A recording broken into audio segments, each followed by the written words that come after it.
Waitrose or something? I went for a very upmarket Turkish meal for lunch, which is very nice. I then took a rowboat down the river in Durham that was equally nice in the sun. I then had a beer in the sun, and I've just been sitting in the garden with a beer reading a book on the psychology of advertising. So there you go. Jesus. Is that for work or is that like a It is voluntary kind of, book that you read it's for sort fun? of, you probably haven't heard, there's a guy called Rory Sutherland, who's like pretty much the don of advertising. So he does a bunch of TED Talks, and we've done a bit of stuff with him at work. So I'm sort of reading his book, and it's I'll recommend it to you because it's genuinely fascinating. Like he basically, the premise of it is that basically everyone, when you're selling shit, everyone wants to be super logical. You think that's the way to like get people to buy stuff, but actually humans are largely the opposite. So it's basically telling people like every company tries to do stuff logically. So if you're the one company that tries to do stuff differently, generally you'll win. I could have told you But that, mate. it's really I interesting. buy everything based on pure FOMO. And he had this thing like he talks about like he asks people like when he goes to meetings with them. This won't take long. He goes, "Tell me who you think the best brand in the world is." Right? That's like his opening thing. And he's basically like, by the way, there is a right answer. Like, I'm not taking a subjective thing here. There is 100% a right answer. And for him, it's Coca-Cola. Because he says, if you go into a three Michelin star restaurant in Mayfair, right? And you sit down and you order a Coke, that is perfectly acceptable. Like, no one's giving you side eye for doing that, right? If you're walking on a beach in Zanzibar and you come across a guy selling drinks, you ask him for a Coke, and it's perfectly acceptable there. So he's like, there's no other product where like you can be literally anywhere in the world in any situation and you can ask for it. And if they don't have it, it's their fault for not having it, and it's not your fault for asking for it. That's not true. All right, fellas. This PepsiCo is HQ. You can't ask for Welcome. it there. Welcome to episode 259. Yeah, Stephen in the chat, that's the Chelsea business leaders. Buy everyone and see what happens. We are discussing Everton away today. We had a very good day, if you can't tell by the state of my voice, the morning after Goodison Park. But we do have some stuff to talk about before we even get to Goodison, because we predicted a somewhat busy week in the transfer market, and fellas, we got it. We had a fair bit go on. We have a signing announcement still yet to come, but very much coming. Like the router is happening. But let's start with the stuff that's been officially confirmed. The return of Evan Ferguson to training, the return of Tariq Lamptey to training, the return of Estepinian to training. From the side that we watched yesterday against Everton, I mean, two fit fullbacks is never going to be a bad thing, is it? No matter what we think of Lamptey or Estepinian's end to the season, we know what class he has. This system may well be set up to be much more beneficial for Tariq Lamptey. There'll be a big bonus, won't they? Those three players coming back already. Yeah. Well, this is weird because there's so much has happened since we spoke and we recorded the last podcast, and almost everything that we said on that podcast is now semi-irrelevant, which is pretty much standard for us. Because I think when we recorded, Gruder pretty much had been mentioned or rumored that the signing was becoming final while we were live, I think. Yeah, pretty much. And then, yeah, we've got this wealth of the existing talent coming back. I tweeted out during the game yesterday that there were basically, these are the players that we did not have in an attacking position, not in our starting 11 against Everton. That's Ruter, obviously, because he's not officially been announced, but as far as we're concerned, it's official and done. Ferguson, Enciso, Gruder, Adingra didn't start, Sarmiento, March is obviously injured, and then Barker if you play him further up the pitch. And that's assuming Kozia Dubry then goes on loan. What is that depth? And the fact that Ferguson's already back in training, and then we've got others elsewhere on the pitch coming up. If we figure this Kadioglu deal out, speaking of Robin's nice Turkish lunch that you had today, maybe you can go and convince some of the people over at Fenerbahce to give us him, because then we've actually got some depth at left back and right back as well. It's nuts. And by the way, we're top of the table, just in case you hadn't noticed. Amazing week. Yeah. absolutely. I mean, I think I've read a few things that Rutter is basically training with the squad already. Is it Rutter or Rutter? What is it? I don't know. I don't know. I've heard both. I've heard every time they bring it up on Sky Sports, it's Rutter. So I'm just going to go with that because they're supposed to be paid a lot of money to know it, and we're not. Yeah. So I'm going to defer to them. But yeah, I mean, if it isn't, it isn't. Yeah, he's training. Apparently, he's already training with the squad. He's a really interesting one. Like, I know that he was sort of mentioned earlier in the window, I think, by our friend Fab at various points, but it seemed to have gone a bit quiet. Clearly, it hadn't in the background. Tony Bloom was waiting for 15 seconds before this clause ran out at midnight last Thursday to whack his bid in or whatever it was. So he's a really interesting one because I think he can fit in a number of different positions. He is pretty reminiscent of Joel Linton's kind of new role for Newcastle, I think, in terms of being that kind of someone who naturally you look at and you go, that shouldn't work in central midfield.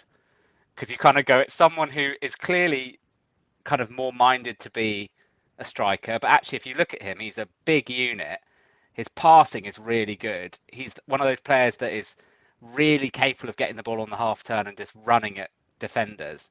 I think they showed a goal. It's pretty much the only goal they've showed on a loop on Sky Sports that he scored against Ipswich at Portman Road last season for Leeds, where he picks the ball up kind of probably 30, 40 yards out, brings it forward 10, 15 yards, and then scores quite nicely. So he's going to be really good. Looking at how he played yesterday, I think he's going to fit into that role quite nicely. So I'm very excited about him. I've not seen anything of Gruder. I've not actually seen him. I've not seen any clips of him. I haven't watched anything yet. Purely reading. I know we talked about it in last week's episode that he's kind of he's lauded as the next big thing in German football, and Bayern Munich were very keen, but seemingly Mainz didn't want to sell to another club. So very excited about that. I'm with you, Adam. I kind of don't. When everyone is fit, which I mean they pretty much are, barring Ferguson and March. It's going to be really interesting. I mean, we should do a best 11 at the end of this. I feel like we should do a best 11. Yeah, that's going to be tough. Come the close of the transfer window, we'll make sure to do that. That's something that will be part of our list. But yeah, he's a really good. I mean, he's one we hadn't even considered, Ruter, but he's going to be a really good signing. So yeah, brilliant week, really. We just need Kadioglu or another right back to complete the squad, I think. I mean, another centre back would be good, but Webster, I know Adam's favourite, he looked all right when he came on, filled in yesterday. So I think a centre back would be the icing on the cake. But if we just got a right back and that was that, I wouldn't be too unhappy with that. It seems we're very much going in for the centre half at PSV as well. A Beal in the chat. Good morning, James, as well. Beal in the chat, where do you see Ruter playing in Gruder too? Well, I could give you a bit of an answer on Gruder from the man himself, Fabian Hertzler. He said after the signing that he thinks he's amazingly skilled with the ball and he's like a boy from the street. He likes to dribble, he likes to have the ball at his feet, and he can do special things like all of our offensive players. He can play in quite a few positions. He is a left-footed player, so he can play on the wing.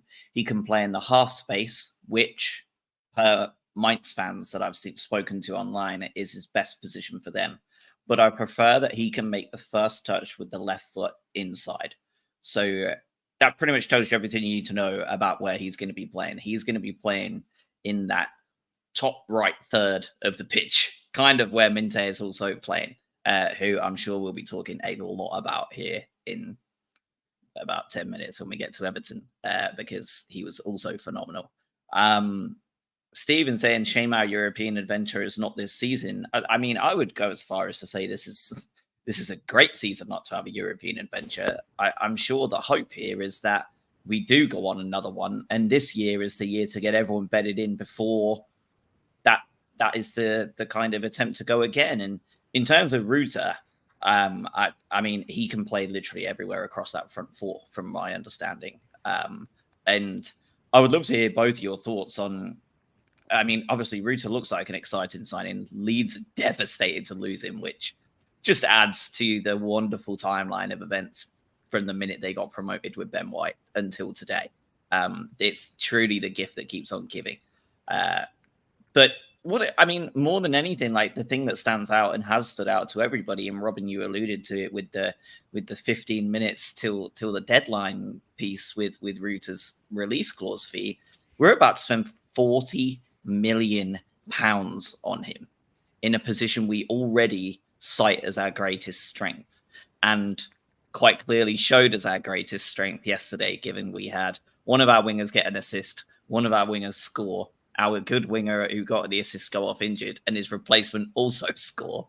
What do we make of a £40 million expenditure on this player? Obviously, we all trust Tony Bloom implicitly, but when you saw 4.40 lots of zeros, and you're like, holy shit, like what were the first things that come to your two's mind? Because I was flabbergasted, to be honest. Yeah, I mean, the boring answer is inflation to an extent.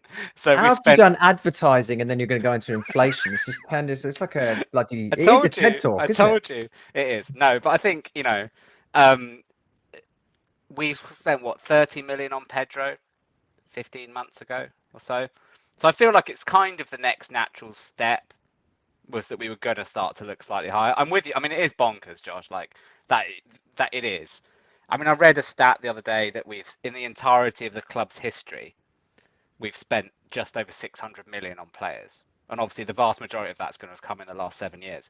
But the fact that if we get Kadioglu over the line at rumoured 35 million, we're going to have spent nearly a fifth of that entire total in the last 7 days, which is wild, really. But it's classic Tony Bloom, isn't it? We all knew it was going to be a big window. He's obviously stacked up a hefty little war chest, knowing that there's going to be deals to be done because clubs are going to need to sell, and other clubs aren't going to be able to afford it.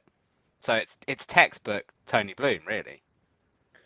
Yeah, I get Stephen's point from the chat though, as in it's a shame the European thing isn't happening this year.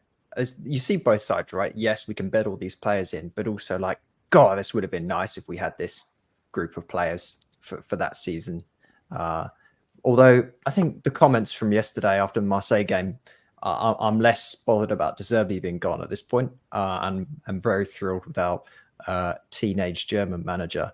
But yeah, the numbers it's all nonsense now. The numbers are all nonsense because if you compare what we're spending to the quote unquote big boys, it's still a drop in the ocean.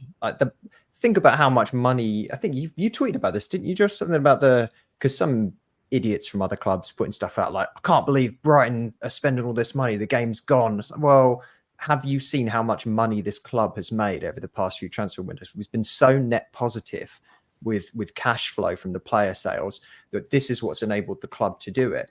But this is still like how much was the Caicedo money all in all? What was it? I think it was 105, 110. I mean, that wasn't even in our last set of accounts either. Right, so that's Reuter, Minte, and Weaver all together. That's all of them. And Gruder probably. Almost. Just about.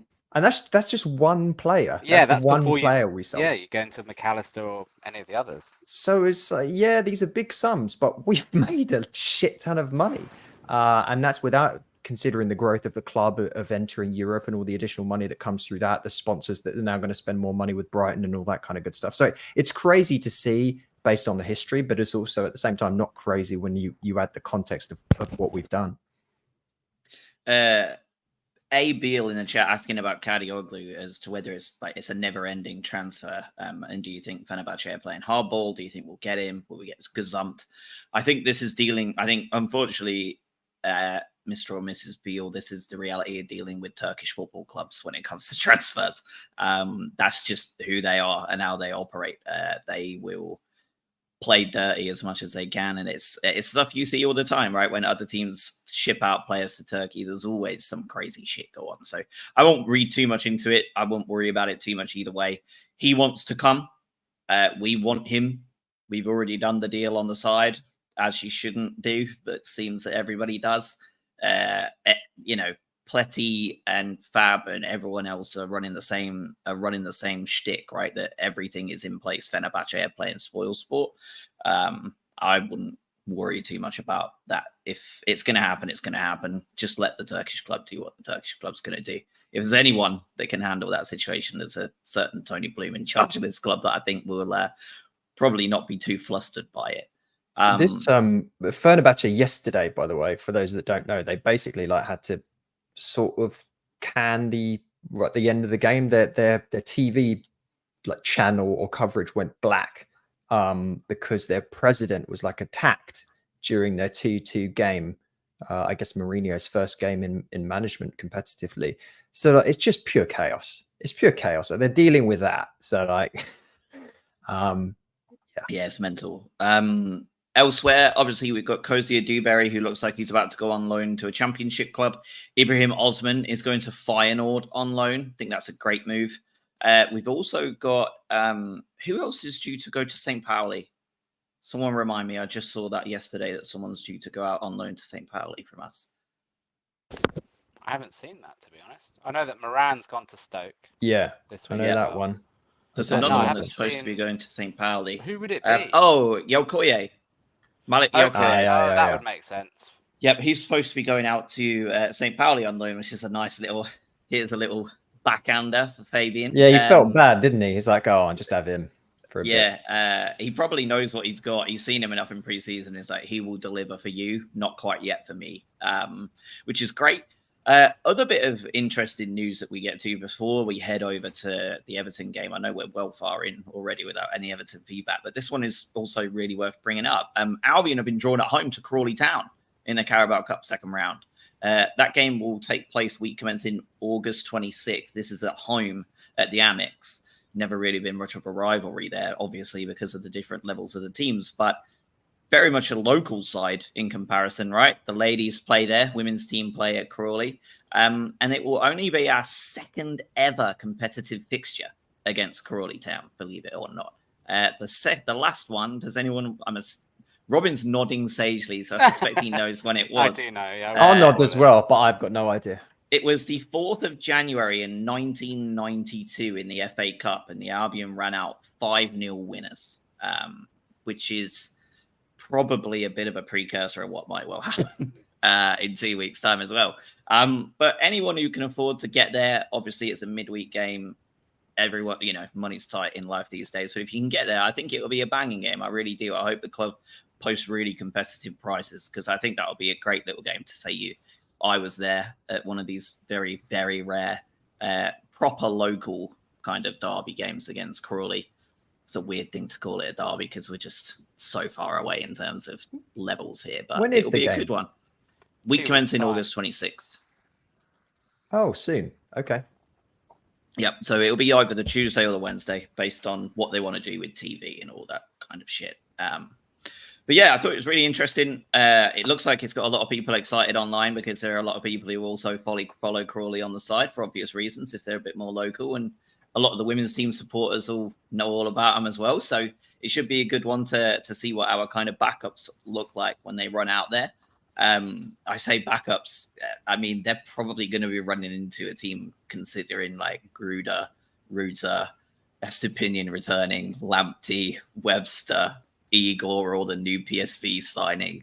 Like Steele probably will take part in goal if Bart's getting close to coming. Rumoured Southampton interested in him, by the way.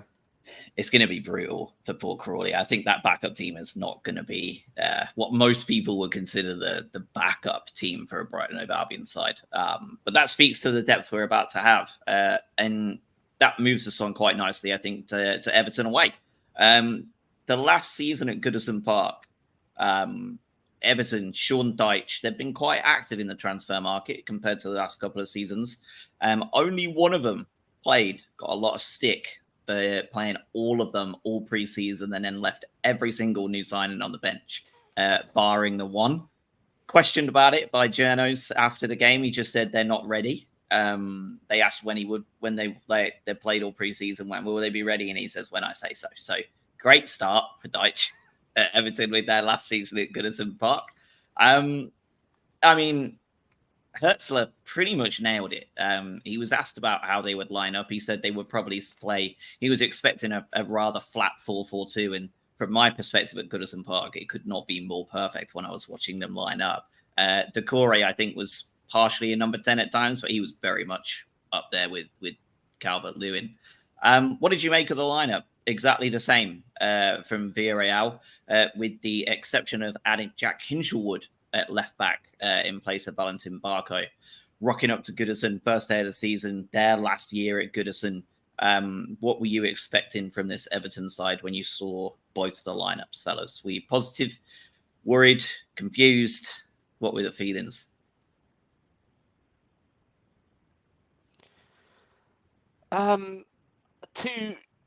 In defence, I was very happy to see Ashley Young, because the least surprising thing about that game was you thought, well, he's going to be defending at various points in the game against probably Matoma, probably Adingra, potentially Minte.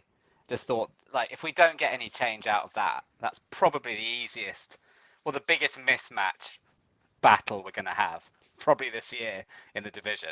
Michael Keane being surprisingly back was also good news, as it transpired, in terms of his defensive positioning, which was dreadful. But yeah, I mean, to be honest, I wasn't hugely confident based on our somewhat tricky games we've had against Sean Dyche teams in the past. But having said that, just looking at the teams on paper, it was kind of one of those ones where if the team actually turns up and gels together and plays reasonably well, we should have a very, very decent chance of winning.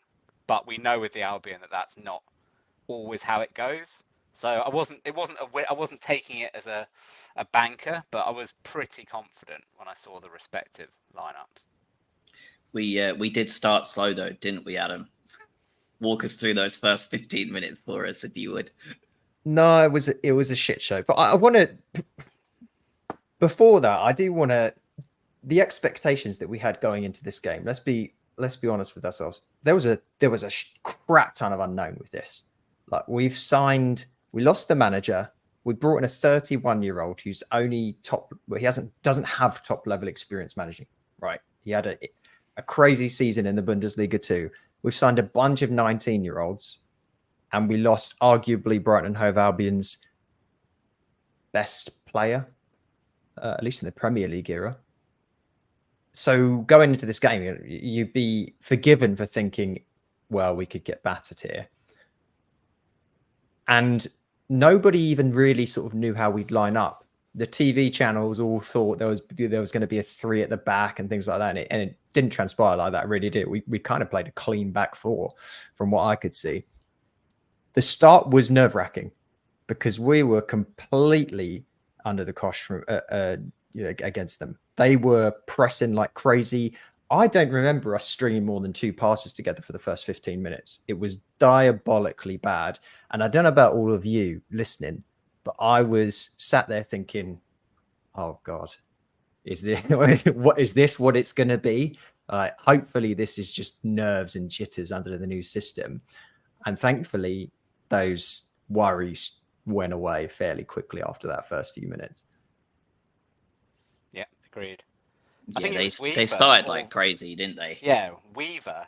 If we're landing. What? I just still don't know that one either. I don't know. No, I don't know either.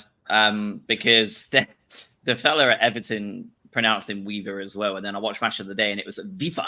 So yeah, I don't know. Sky had something different as well on their coverage of it. So I don't know.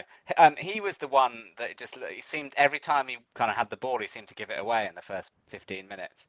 I'm with Adam. First half, yeah, fair.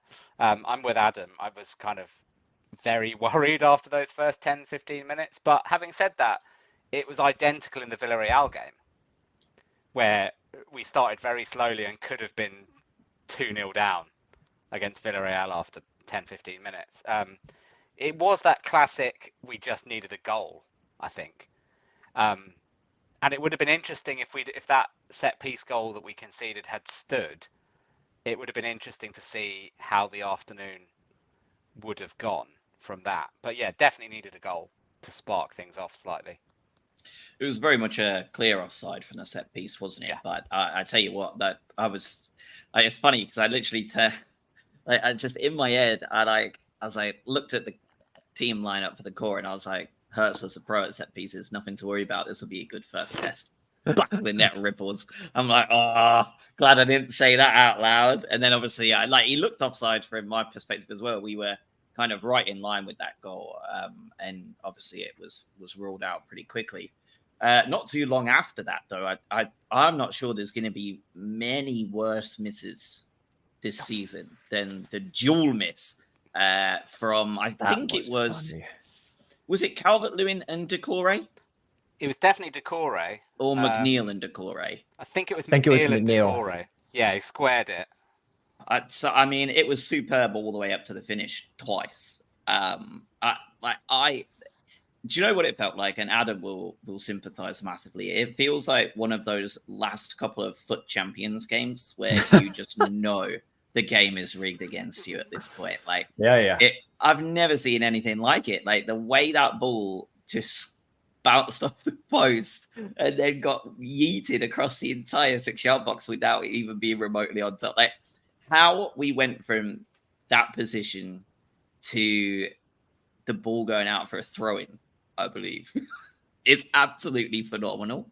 And from then on, though, it became a lot more even because we probably went straight up the other end of the pitch and João Pedro smashed one off the post. And at that point, it opened up for about 5 minutes and become quite open, very end-to-end. The problem is we only needed 2 attempts at an end-to-end break before we absolutely destroyed them. They were pressing us on that Jack Hinchelwood side. An awful lot of Mikolenko to Jack Harrison diagonals were working yesterday in that first half, weren't they? Over the top. It was bad so many times. You're like, oh God, is it going to happen again? So I'm interested in your thoughts on this. Was this because Hinchell was basically playing out of position, maybe isn't quite ready to take that leap? Or is it because of Hertzler's sort of more inverted encouragement of cutting inside a little bit more, so you're naturally going to leave more space on the outside for over the top balls? I don't know the answer to that yet, and maybe it remains to be seen. But I was actually quite surprised to see him not get changed at half time. It's a height thing as well, almost inevitably, because he's tiny. So it's the natural thing. If you're a left back and you can, if you're Mikolenko and you're looking at Hinchelwood, it's a natural avenue. I'm kind of with you. He hasn't really worked out what he wants to do down the left yet, because we've seen a bit of Barco in there. We've seen a bit of Baleba in there. Now we've seen Hinchelwood. At some point, we're going to see Purvis. So I'm not sure, system-wise, what sort of player he ultimately fancies in that role. Yeah, it was. I was listening to TalkSport coming out of Liverpool because I love the fan phone-in bit right at full time, and it makes the time going through all the horrible traffic right after a game go quite quickly, listening to everybody crying on the radio. And we had 2 separate Everton fans call in, one after the other. And the first things they both said was were basically, if I have to see another long diagonal for a fullback to a winger, I'm going to off myself because we never do anything with them. So I'm not sure, because there was absolutely, that's what happened, right? Like we saw diagonal after diagonal after diagonal. Actually, they didn't do anything with any of them. Even the balls they got into the box were really quite low quality from Harrison. And I think there is the narrowness to it, right? I think we'll talk a little bit on that defensive performance, because at the end of the day, it was a clean sheet away from home, albeit, that last half hour against 10 men. But there was a distinct difference watching this team play as opposed to a De Zerbi team. I pointed out to the misses towards the end at one of our corners, and I said, look at that. We've got 3 on that halfway line. We have 3 players on the halfway line. They're down to 10 men, and it's the 88th minute, and we have 3 on that halfway line. Last year, there'd be 1, and it would have been probably like a Dingra. Like the quickest kid there, and he would have just been there to try and help. That would have been it. 3 of them at the back. There's obviously a lot more defensive responsibility already. We were very shaky at times nonetheless, right? And we'll talk about that because the passing was shocking. But yeah, that break, right? It started with Mitoma coming back and helping out with a long diagonal, a quick dispossession, bounces back, and all of a sudden, Mitoma then has turned and is now facing the defense on the edge of his own box and just drives forward centrally. I think he passes it to Welbeck, slots in Minte, who just looked excellent yesterday prior to being subbed off, just absolutely brutalized Mykolenko for every single time he got hold of the ball. He didn't win one duel, 0 duels. I looked at the stats, 0 duels won for Mykolenko against Minte. And what a superb cross it was as well. Like, absolutely brilliant. Like, and Mitoma is at the back post to finish it as comfortable as anything. And from then on, the game became a lot more even. And the Everton kind of sails were well and truly laggy from a fan perspective. But I mean, what a first goal. Felt very different to what you would see from a De Zerbi Albion break, wasn't it? Because you would see those kind of slow down quite quickly once they got to the edge of that box, and then pick them apart. 1, 2, 3 goal yesterday. Yeah. That was nice in the difference in play. And I think you saw it with every single goal. We were direct. And we get that directness, as you say. There's no more of this, like, we're in a good position now, let's continue to control the game and strangle the opposition out of it. It was like, you know what? No, we're gonna run up here and we're just gonna score, and we'll then deal with the after effects. So much more satisfying to see that style of play, especially when you've got the quality that we have. Minte was one of the best. It's one of the best debuts I've seen in a long time. I thought he was super for the amount of time that he was on the pitch. Him and Mitoma, and then we'll talk about this for the later couple of goals, in particular Danny Welbeck's one when Minte had been replaced by Adingra. The threat that those wingers bring, the Everton fullbacks were terrified, which is why Danny Welbeck on the second goal was able to just waltz down the middle for 10 minutes and just then calmly slot into the corner, because the defenders were just pushing out to the back, like, please don't pass it to those guys, please, please, please. Awesome to see that directness as we could sort of drive up the pitch. The wing backs were interesting because Veltman was more attacking than Hinshelwood from what I could see. Hinshelwood's played a little bit more back, and that allowed João Pedro to then flow out to the left-hand side, which is what created these gaps for Mitoma to then drive through the middle, out to Minte, who was on the right-hand side with Veltman backing him up. And then we had that overload on the back post because João Pedro wasn't too far behind Mitoma as he ran in to score. But just excellent all round, and then excellent for the subsequent 2 goals as well.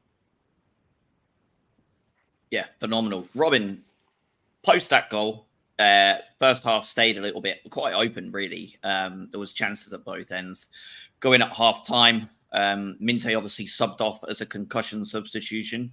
Some people a bit annoyed, especially Minte himself, fuming at it. But this is new medical staff, new rules, right? And I know that there's been talk about the concussion stuff being taken incredibly seriously this year, which is a good thing. But VAR has had a bit of an overhaul this season. They're supposed to be a bit more consistent, is the hope, right? We've got semi-automated offsides, which are being worked very quickly. It was rapid against the first goal of the weekend, which is excellent. But right after halftime, there comes a penalty call from Lewis Dunk going down in the box with Calvert-Lewin. What did you make of that in real time? What did you make of it on the replay? And what did you make of the VAR situation with the monitor not working, him taking VAR's word for it? Like, just give me your whole thoughts on that VAR call in general. In real time, I looked at it and I thought it's a penalty. The only reason I say that is because Lewis Dunk does have a bit of a history when it comes to making slightly clumsy challenges from time to time. So it wasn't that unbelievable that he'd slightly got it wrong and clipped Calvert-Lewin. When I saw it slowed down, obviously there was very minimal contact. Contact nonetheless, but very minimal. So then you're into this realm that we talked about last year quite a lot of what is the bar for a decision being overturned, right? I still don't think anybody knows where that bar exists because it doesn't seem to be that consistent. So I thought it would be the classic, there's not enough in that for it to be overturned. Because it's classic, you see them given, you see them not. So I was pleasantly surprised when it was overturned. He clearly couldn't. He was sent to the screen. This is what I can't. It's already like the kind of the credence of this is already out the window, because you could see on the TV that he'd been sent to the screen, but he couldn't see a replay. yet they've come out today and said, no, there was no problem. He could see a replay. Great process, guys. And it's like, he couldn't see a replay. We all saw that. You could see him standing in front of a screen, not being able to see a replay. So yeah, I mean, great news for us. But yeah, I thought it would have been a penalty, purely because it wouldn't have been overturned. But I agree. It good looked like a news. penalty at first glance, didn't it? But I think this was despite it being absolutely pathetic way of them doing it, I actually thought it was an excellent example of where VAR is useful, because it's exactly what you said, Robin, which is in real time, it looks like a penalty. And then when you actually see it close up, slowed down, Dunk is sliding, but he's not actually hitting Calvert-Lewin. Calvert-Lewin ends up treading on him and he goes down. So the VAR completely within their rights to basically say, look, I can tell you with absolute certainty this is not a penalty, even though the screen isn't working. Like, trust me. And that's the right thing to do. That's what the VAR is there for. So I think it's good. I mean, if you ask all the Everton fans and Sean Dyche, they would have the absolute opposite opinion. They say it's a farce, a joke. The referee on the pitch needs to be the one that leads the process. But I mean, for me, that's the way in which it should be implemented. The guy on the field gets it wrong. The interesting thing is that if you look on the Everton forum, which I had a little look at this morning, the vast majority of their fans on there are saying it's not a penalty. It's quite interesting. Yeah, I don't know if that's kind of like, I don't know if they've sort of fallen into that Albion fan trap of just being, kind of sort of just almost like become so ingrained with negativity that they're just like... they've just already just beaten themselves up before it's happened. Basically, they've just accepted it. I don't know. Yeah. I think it was a little bit, for me, it was almost a reminder of like my time at school in maths, where like I didn't do a good job of showing the work in, but I got the right answer at the end. It's truly my most inherent, because that's how it felt for a lot of that. Like the working was abominable, but the answer was actually the right one. Like it wasn't a penalty. Like I don't think anyone could think it was. Like I'd be really surprised if people did think it was a pen. Like you would have to be quite hardcore Homer, I think. But yeah, I thought he played really well. Other than that, Dunkey, I thought he looked very comfortable at the back and then brought off for 20 minutes at the end. Tactical decision, no doubt in my mind. I think this is a really smart substitution and one you won't see very often, but got a lot of mileage on him, Lewis, over these last 365 days. Did you, I know we're getting ahead of ourselves, we've got 2 more goals to the red card to talk about, but did you like that sub? Adam, what did you make of that kind of random 75th minute substitution of Lewis Dunk, given all he's had going on? It was a bit weird, especially because if you go back to the penalty decision we just sort of finished talking about, the game could very easily have been at that point 3-1 to Everton, right? If we talk about the corner with the minimal offside, we talk about the stupid bit where they hit the post and all this crap. And then that penalty, if it was indeed given, like we're in an alternate universe where we're all, this podcast is very, very different. But because that didn't happen, Danny Welbeck strolls up the other end of the pitch and makes it 2-0. Ashley Young plays like Ashley Young. I think you are so comfortable at that point, set with 15-ish minutes to go. It's like, well, it's just going to be a long season. We'll mix things up a little bit. I'm going to bring in Billy Gilmore and Sarmiento in a little bit, and eventually Ayari. Dunk, you're not needed, mate. Just come off and I'll move things about a little bit. That's completely fine. I'm all for that. Yeah, I agree. Nick in the chat. Nick, I hope you're well. Nick talked about Weaver having a dodgy first 25 minutes. We talked a little bit about it felt like almost the entire first half was a little bit dodgy. But only from a passing perspective, I thought his ability to break down play and retain the ball was unbelievable. Like already, really gave away any fouls, and 1 or 2 that he did give away were a little bit soft. I think he just went in so firm that the ref shit his pants a little bit. But and Nick in the chat also says that if he's not mistaken, he helped set up the second goal, and he absolutely did. He was the player that threaded the ball through to Danny Welbeck. But that second goal, as you said, Adam, unbelievable. Like the way that was played, you're absolutely right. Like Adingra and Mitoma had already got wrong side of both of their fullbacks at this point. So it essentially left both Keane and Tarkowski having to deal with Welbeck coming in. They had Mitoma one side, Adingra on the other. Both fullbacks weren't going to get cover in time, like categorical, because they'd come inside. Something you didn't see under De Zerbi, right? They always went really wide as much as possible. And I think that's going to benefit Adingra long term, by the way, because he looked a lot more comfortable cutting in than he did going out as wide as possible all the time. But like that left him no choice. At that point, Keane or Tarkowski, it was the number 6. I can't remember which one it was. He kind of just throws his body in the way and hopes to block the ball. And it's great if he gets a touch on it, but he doesn't. And because he doesn't, Pickford's effed. He's got last minute view of it as it comes bending around him. I mean, if you've got no Keane there or whoever it is, it's a comfortable save for Pickford. But being caught that late, like he's got no chance, and the ball's on the back of the net. Like that is going to be a serious problem to have our central defensive midfielder thread the ball through, and within 3 in-game seconds, the ball's in the back of the net because you're just utterly at 6s and 7s at the back. This is a Sean Dyche side, by the way. Like, this is not a team that's like, they used to being bad at everything else. The one thing they've got is not being caught at 6s and 7s at the back. And that's exactly what they were 3 times. Like, it was crazy. It was absolutely mental. And the presence of Weaver in that midfield, like, it just looked an immediate difference to me. He's a horrible bastard. I said that in our chat yesterday. He's exactly what we need. Yeah, I agree. It is the role that we've been missing since. Well, I know in the chat it's been mentioned. Kind of McAllister came across as this very wholesome, likable bloke, right? But he cultivated that image and also managed to get away because of that. Got away with some quite sneaky stuff that no one really noticed. Caicedo similar. So we've not really had anyone in the middle to do that horrible role, and Weaver looks like he's going to be well up for doing all of that, which is excellent. So I agree with in the chat, he is a missing piece of the puzzle. I mean, to echo what you both said, the width of the fullbacks for all 3 goals is just, I think I saw when Hertzler first arrived, someone on North Stand chat I think posted a few screenshots from San Pauli positionally, and in all of them the wingers were as wide as possible in every clip, basically. And it was shown to be exactly what happened. They go as wide as possible. The opposition fullbacks then don't know whether to go with them or not, because then you've got the inverted fullbacks coming slightly tucked in. And it creates this chaos in defence.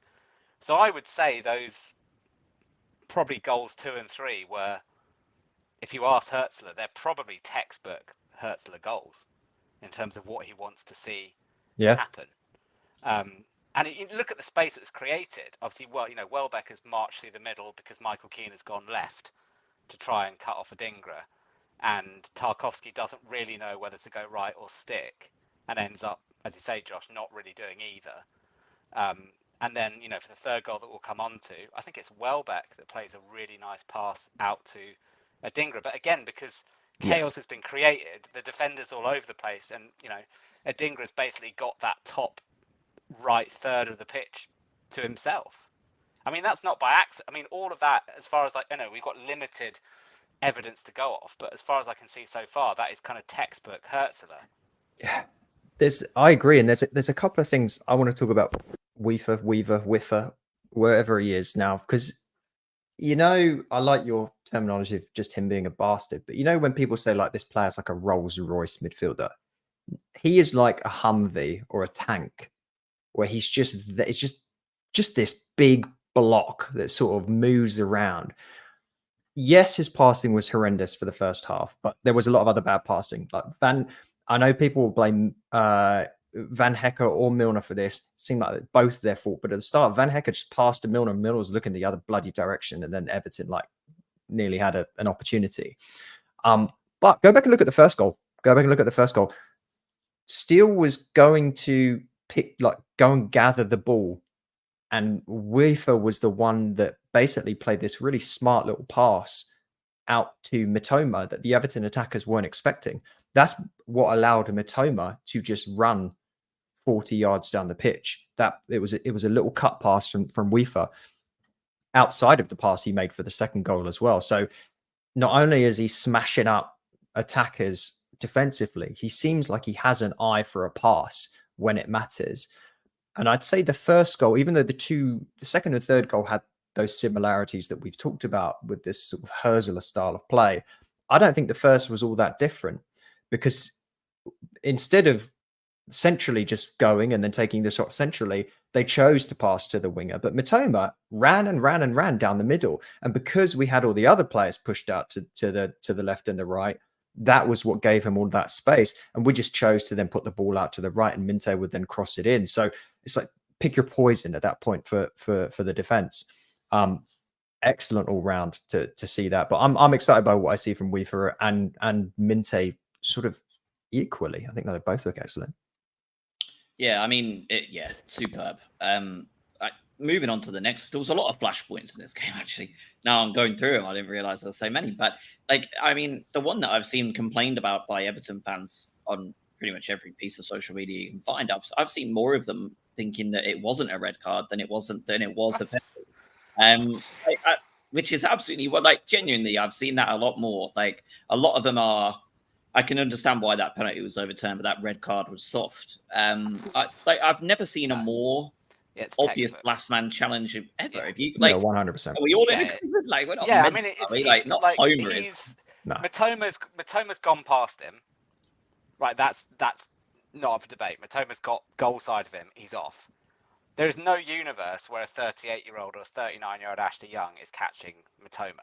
That's also not up for debate. There is no other covering defender. That's also not up for debate.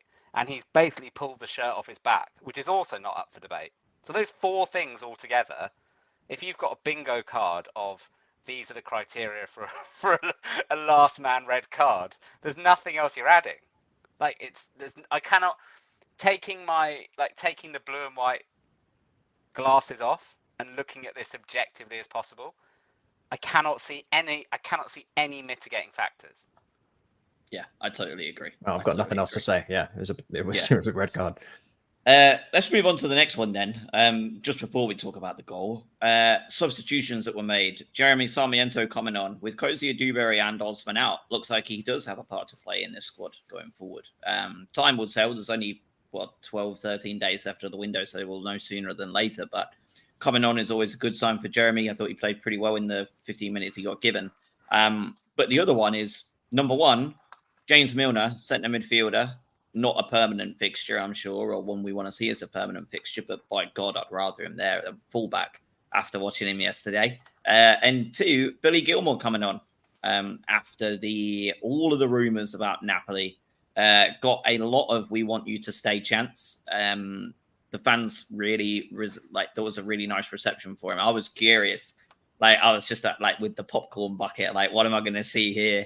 Is everyone going to be booing him, knowing that he's been quite seems to be one of the players more pushing the move than anything else, or what?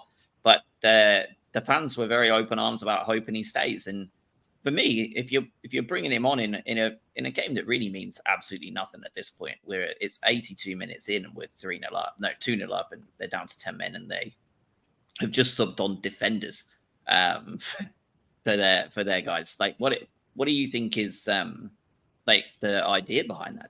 Is that a signal that actually may well be staying, or do you think that Hertz's I'm playing him regardless, a bit like these players that are playing Kadioglu no matter what, right? Yeah, that was the point I was going to make. I mean, it's Kadioglu basically played the same amount of time that Gilmour played. So if we're going to make the argument that we think Kadioglu is still coming regardless, then I think we cannot then make the argument that Gilmour is definitely staying because he's come on. I think that'd be slightly disingenuous. I agree, and the bigger argument to be made is that you've subbed off a Lewis Dunk. You're facing 10 men and you're 2-0 up, and it's the 82nd minute. Just put anyone on. Doesn't matter. You may as well rest 48-year-old James Milner at this point and just put some fresher legs on, especially if you're going to sell the player. Confusing to me though is where's Baleba? Why wasn't he the guy to be put in under no pressure to play? Or Barco. We know Barco he said he's quite comfortable playing in the middle as well. Right. I just, that's for me, that's the confusing bit. Like, I'm confused where Gilmore, it seems like all signs pointed to him leaving, which I'm devastated about. I absolutely love Billy Gilmore, and I think he's a fantastic player. I understand if he doesn't fit in the system too well, but I think he's a perfect guy to have in when you're playing home games, especially next to a Weaver. I think he's superb in that regard. But if you're not comfortable playing Baleba to start him, you're not comfortable bringing him on necessarily right now, you're going to sell Gilmore. Milner's old, and a lot of people really did not like Milner's performance yesterday. I'm not necessarily one of them, but it wasn't amazing. And Weaver's first game in the Premier, like, you need to figure the central midfield out. That's the confusing bit for me. Like, keep him or don't. Like, we need to understand what central midfield looks like. I've got an interesting stat for you. Lewis Dunk, 75 touches of the ball yesterday. That's the least. Obviously, he went off a little bit early, but that's the least amount of touches he's had since De Zerbi came in any game. Obviously, if there's ever a little random stat to show you the change that Hurst has already made, it's that one. There was a lot more touches of the ball for Weaver. Hinchelwood as well had a lot of the ball. Veltman had a lot of the ball. Steele was up there with one of the most touches every single game. He's sixth most this time. You can see there's already starting to come in. Merritt UK in the chat says that he wonders if the use of Gilmore is a ploy to say to Napoli that we don't need to sell, so up your bid. Beale talks a little bit about the fact we have a Chelsea-sized squad. I can understand that in a little bit. I wouldn't go that extreme. Also, a bit of talk about the Inter Miami guy coming in, Diego Gomez. Looks like there's still things to be ironed out there as well, but we'll see. And that'd be in January, wouldn't it? Well, I will say that Inter Miami manager has came out last week and said that if he's to go, he's going now.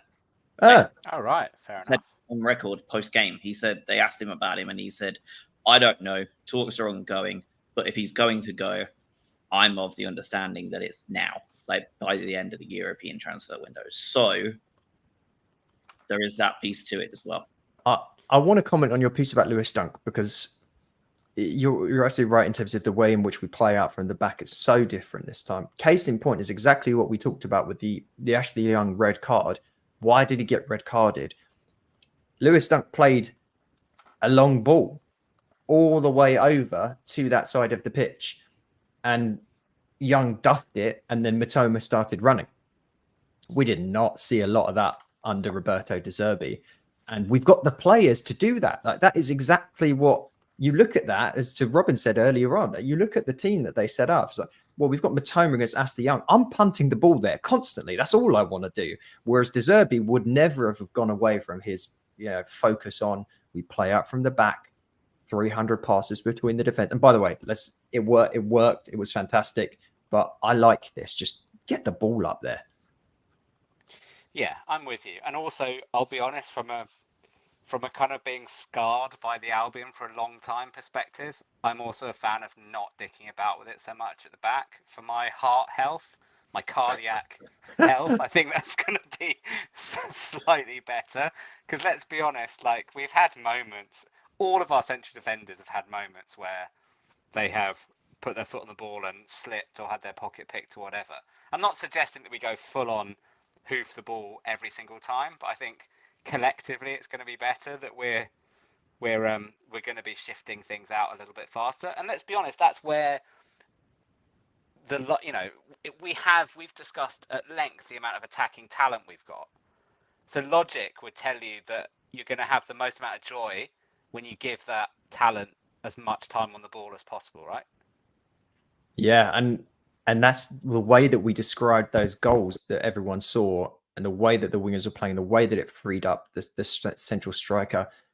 I'm really excited this year about the potential behind a fit Evan Ferguson and when he's fit, Danny Welbeck, because finally we're creating the setups that allow someone in a central attacking position to do something rather than being just starved out of a game. So that is compelling for João Pedro, compelling for Ruta when he comes in as well. It's going to be fun.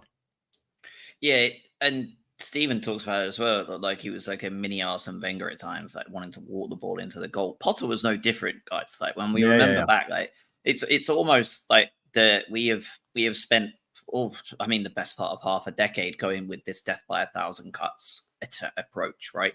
And now we've just switched to go for the throat immediately, like no messing about. Like it's gone from that kind of slow burn, like kill him with that kind of move, and then it's just foot on the throat, just put them down immediately. And we saw it 3 times, like back to back. And Adingra, I did find it quite funny. He spent all this time looking like he was going to be this excellent rotation watcher with Mitoma, and is immediately asked to play in his weakened right wing side and scores. You've got to love it for him as well. Gruda obviously is coming in. Ruta is also coming in. Adingra is a player that's going to have to fight really hard for playing time. It's not going to have hurt him getting a goal like that yesterday, is it? To top it off. And last but not least, Ayari coming on again as a sub. Does he have a part to play? Is it just one of those ones where you'll forget all about him even coming on against Everton in 2 months' time because he's gone back out on loan? I'm not sure, but the goal meant a lot to him, lads. I don't know if you saw it, but like the goal meant a lot to him when he scored it. So to have it chalked off just felt brutal. He was offside, all happy with that.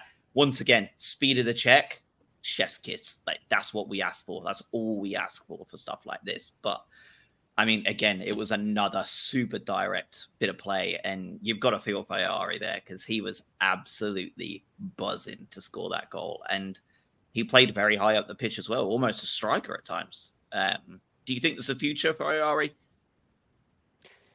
I mean, we talked in some of the pre-season we talked about pre-season that he was one of the ones that seemed to get a decent chunk of football in the pre-season games. So I don't know. I wouldn't be surprised. I mean, we talked about a few minutes ago the relative lack of depth in that maybe deep-lying central midfield position. So I don't know. He's there. He's one that didn't come up a few minutes ago in that conversation, but I'm not against him. I don't think he's going to slot in and be a guaranteed starter at any point, but I'm absolutely not against him staying to, it sounds harsh, but make up the numbers in that position. Yeah, I'm going back to the point that was made. If that Gomez signing does come in now, I think that potentially might dictate what you do with Ayari. Similar, and then the question remains for Baleva, right? Yeah, but he's going to play deeper. He'll play as a backup to Weaver, I think, more than anything else. And then you've got the more attacking option where, again, could it be Gilmore? Could it be whomever else that we decide to sort of bring on there, or someone, even the guy in front of them that you bring on? And that could be the Ayari, Gomez, even Ruta if you want to drop him deeper. So remains to be seen there. I wouldn't hate him being around, again, purely based on exactly the discussion. You're probably getting rid of Moda. I don't know if Dahoud is even on the continent, or whether he's just somewhere. Or Moda, to be honest. Which, right. And then it does fall off quite hard after that in just central midfield. So not even talking defensive midfield, I'm talking central midfield. So yeah. Yeah. Let's talk man of the match before we move on to kind of the final part of the podcast. Who is your man of the match for this week? Opening game of the season, 3-0 win. Robin, we'll start with you. I think had Minte played the whole game, I think it comfortably would have been Minte. I am going to go purely for the joy of seeing him back and in full flow. I'm going for Mitoma. Okay. Adam, would you like to go next or me? I'm ready. So Mitoma is a good shout, but for me, it's Daniel Welbeck was superb. Second goal, his positioning dropped deep when he needed to as well for defensive work. Creator of the third goal, I thought he was excellent. Seconded. Mine was also Welbeck. Goal, assist, hockey assist, really, for the third two, right? Like he was the ball that played the ball. He was the one who got Minte out in space. I thought he was superb. 2 shots, 2 key passes. The guy did absolutely everything. And it looks like Pedro's really going to enjoy playing around him with the freedom that he's being given. It looks like it's just a play wherever you're comfortable, Joe. Like, you are the wild card up there, and he did a really good job of doing it yesterday. He absolutely made the whole Everton backline fume in his existence by the end of it. Beal in the chat, huge shout out to all the players and staff yesterday for taking the trouble to spend time with a mighty Finn at Goodison. The time they spent with fans, especially disabled fans, is a real credit.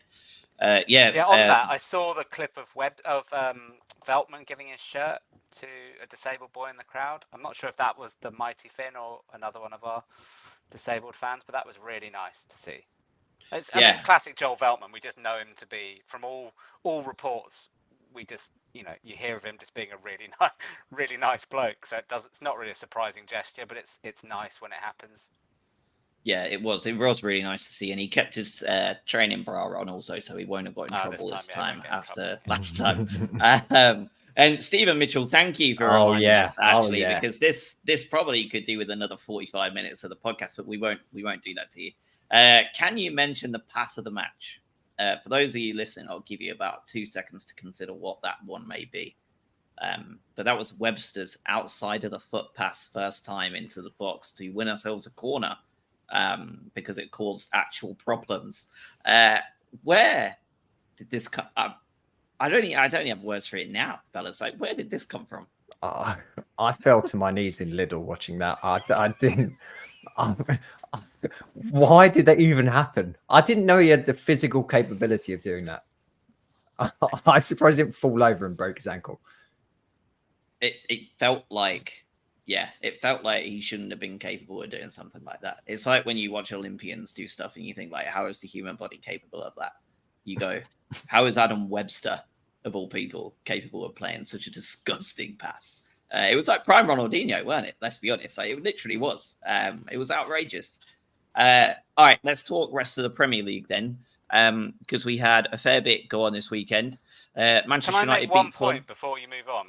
Yeah. For fear of ruining this week's episode, I am going to come back to. I did say that the perfect potential opening game might be going to a Sean Dyche team away from home. I didn't think it would go quite as well as that, but I think as a serious point, it's laid down a mark. I know Everton were a shambles, right? So I'm not reading everything into it. But already, to your point, Josh, that you made, it's already shown that when we come up against these teams who traditionally just sit in front of their box and just are very solid defensively, it has shown that Hertzler's style, potentially, obviously it needs to be tested against a better team that play like that, but potentially that style has the ability to rip that sort of defensive low block apart. Yeah, I mean, I think the point. No, I think you're right. Like, I think the key thing we saw yesterday was that Hertzler was quite happy to allow them to have the ball at times, and that doesn't work for a Sean Dyche team. Yeah, they were quite attacking. I think Hertzler allowed it too. I think he was quite happy to allow it. It wasn't like a De Zerbi style or a Potter style where they're like, actually, absolutely not. You're not having the ball. I think Hertzler was quite happy at times to be like, knock it out wide and put it in, mate. Like, see what happens. What happened was, like, we just ripped them apart on the counter. So I think you're right. Manchester United at home next will be a real test. They snuck away with a 1-0 win at home to Fulham. They did not look as impressive as I thought they would, but a win's a win. Liverpool beating Ipswich 2-0 away. A lot of naivety in that Ipswich team, isn't there? I expected a lot more smarts from the bigging up of McKenna we've heard all summer long. I thought they'd be a lot smarter or just less naive, but not to be. Arsenal Wolves. Anyone see Mosquera's just absolutely mental 90 minutes? Yeah. What was he doing? Like, he sued half the Arsenal team. Yeah. Outrageous. Like, he literally was like grabbing them in places they should not be grabbed, like, more than once, and he didn't get booked at all. Like, it was really quite, like, shocking. Like, I actually can't believe he got allowed to do it. Like, they might retrospective people that didn't see it. He's like, putting his fingers up their arse and stuff, like as you can do that on a football pitch through shorts. Like, it was really like horrendously graphic. It wasn't even at like a set piece though, was it, Adam? No, it's just like one of the lads was just like tying up his shoelace, and he just walks over in the middle of like broad, like on his own in the pitch, and just goes around and like, grabs it. Sexual assault. Maybe it's this sort of new version of like the old Suarez biting. Right? Instead of he's trying to, sidle up to them instead of being aggressive. It was super weird. But outside of that, what struck me for this set of games, there was no actual surprise for me. There was no surprise result. Every single result that happened, you would just look at and kind of go, yeah. Unless I'm missing one of them. No, you're right. I mean, if you look at today's ones, Brentford beating Palace, it's probably one of those games where if there's a goal in it either way, like you say, you just go, oh, Palace are 1-2 on a Brentford. Brentford are 1-2 on at home to Palace. Yeah. I mean, I'm with you. There was none. If there was ever going to be a game that was going to be a draw, it's Forest against Bournemouth. I don't know why. Just feels like a natural draw. But yeah, I'm with you. Pretty dull. I mean, Newcastle-Southampton was a vaguely interesting game, but only because of the red card. The red card for Diaz and Dan Burn just losing his head. Well, I mean, it was embarrassing though, wasn't it? But it's not the first time someone's flopped for a red card, is it? It's. I mean, both. It's basically it's one of those. If it was refereed, I know to the letter of the law, it's probably a red card because he's moved his head towards him, which by the letter of the law is a red. But it's one of those ones where both players have squared up to each other. Sensibly, it's probably a yellow card apiece, and to stop being daft and get on with the game. But it's it's a bit embarrassing. It was embarrassing. It was embarrassing. Yeah. And I mean, the thing in the tunnel at half time was a bit embarrassing as well. It's just not a good look for. I don't think either club comes out of that looking especially good. I mean, Newcastle will be happy. I mean, Eddie Howe basically said, as you'd expect, we've all been in stadiums, I'm sure, where there's been an quote unquote, an unjust red card, and that can, galvanize the entire crowd and the players into a reaction. So Eddie Howe basically came out and said it's not that he wished for a red card, but at that point in the game, something needed to happen to spark Newcastle into life. So, I mean, they probably won't be too disappointed reflecting on it now that it sparked the game into life and then they got a goal and, managed to hold out for 3 points. But the incident itself is embarrassing for both. Yeah. Yeah, it was. Next week, early kickoff. No Monday or Friday game next week for the listeners. So don't worry. No late games on Monday or Friday. We still have Leicester Tottenham tomorrow to round off the game week. We are currently top of the league. Say that quietly, but we are currently top of the league. The table doesn't matter until about 8 games in, unless we're top, which means we can just stop. Right now. It matters a lot. All I'm saying is, 5 of the first 6? Was it 5 of the first 6 last year, or 4 of the first 5 we won? Yeah, it's a very rapid start. It was an excellent start. Yeah, so we'll have to see. 8 games will be it. Yeah, Brighton at home to Manchester United next week. Really interesting one. Don't know what to make of that one. It will just be really interesting to see what those two teams do against us, like, given that it's so different. Fulham at home and Everton away are just so dramatically different to the game we're going to be presented with next week for both sides. I've got no idea what to expect, really. I don't want to go too much in terms of like a deep dive because we just don't know what the hell's going to be looked at. But a couple of other games of note. Ipswich's start to the Premier League life gets a lot easier after playing at home to Liverpool. They head up to the Etihad to play Manchester City away. Don't they play us third week as well?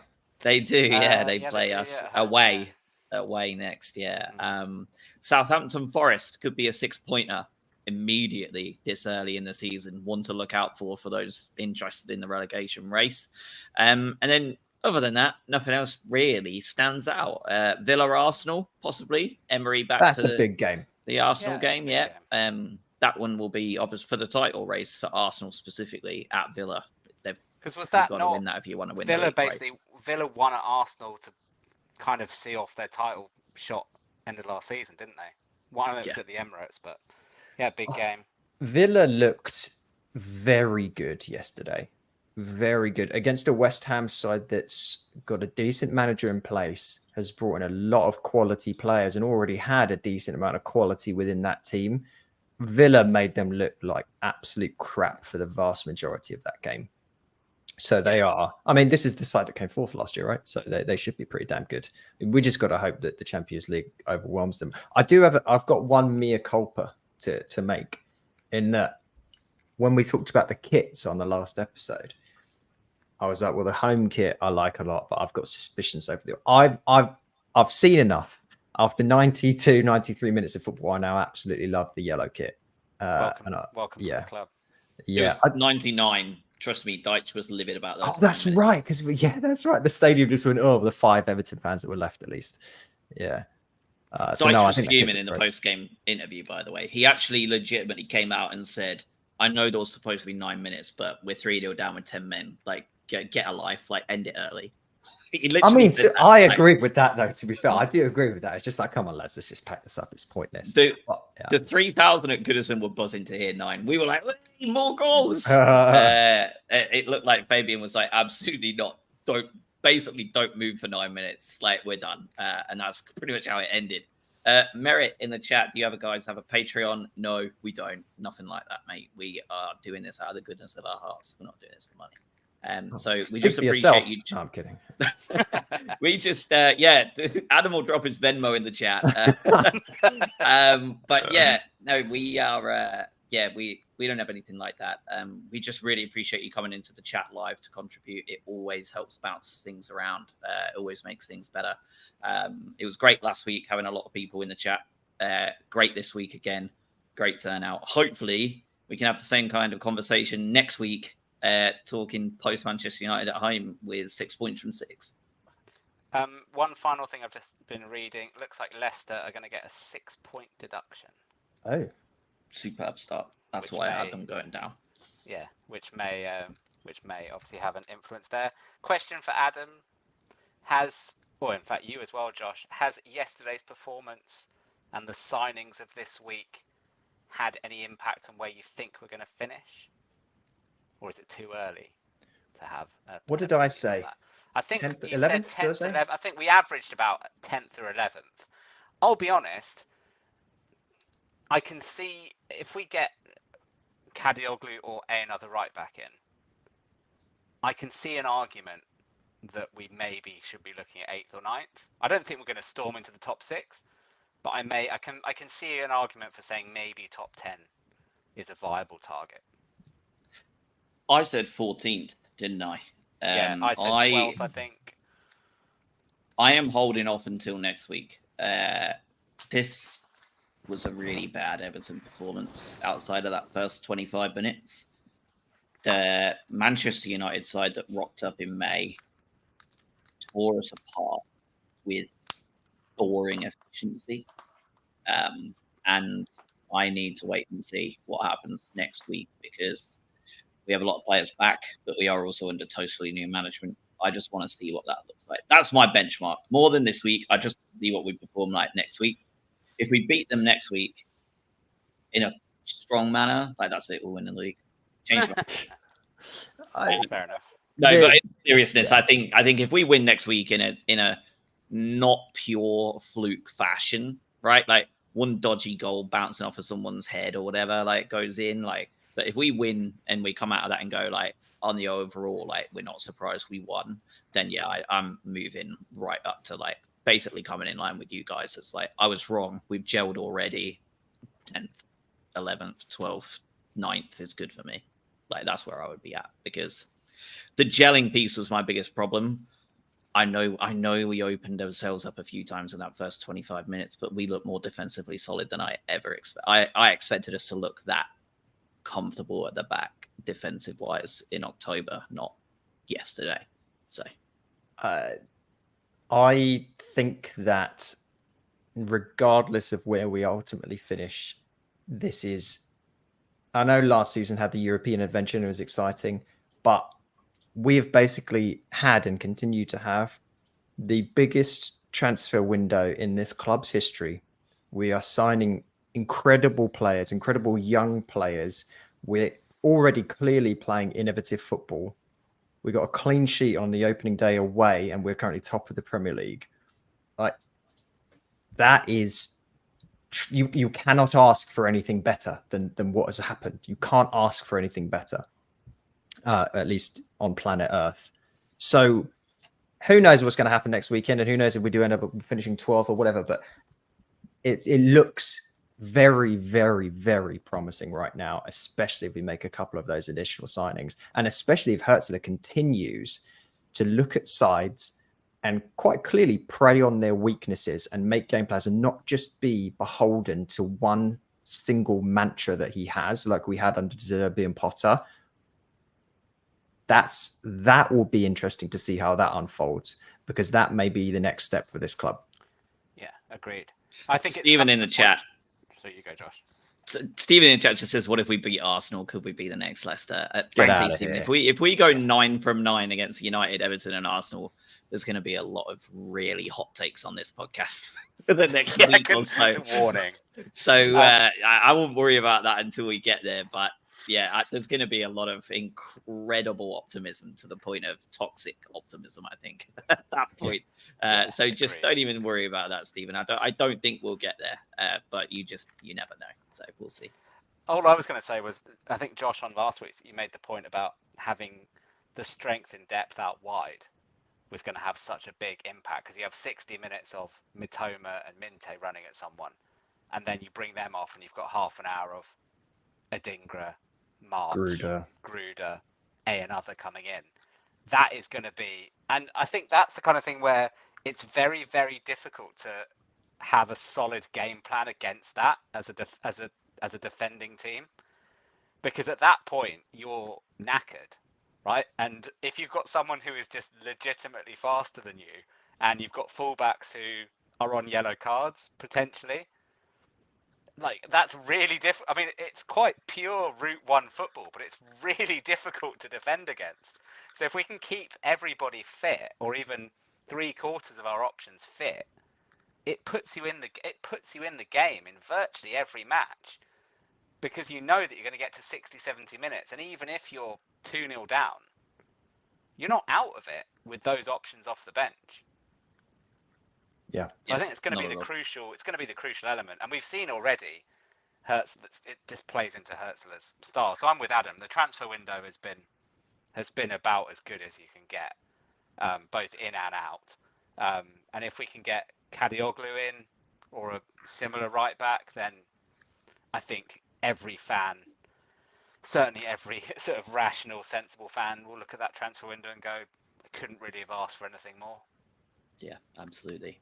All right, fellas, we will be back next week to talk Manchester United and whatever happens this week, right? We'll be talking about the official unveiling of Ruta, that's for sure, and whether he features at all against Manchester United, and anything else that develops this week, right? We're very rapidly coming towards the end of the transfer window, only 2 weeks left. So I'm sure there'll be lots to talk about, incomings, outgoings, whichever it is. But thank you all so much for tuning in, and we'll speak next week.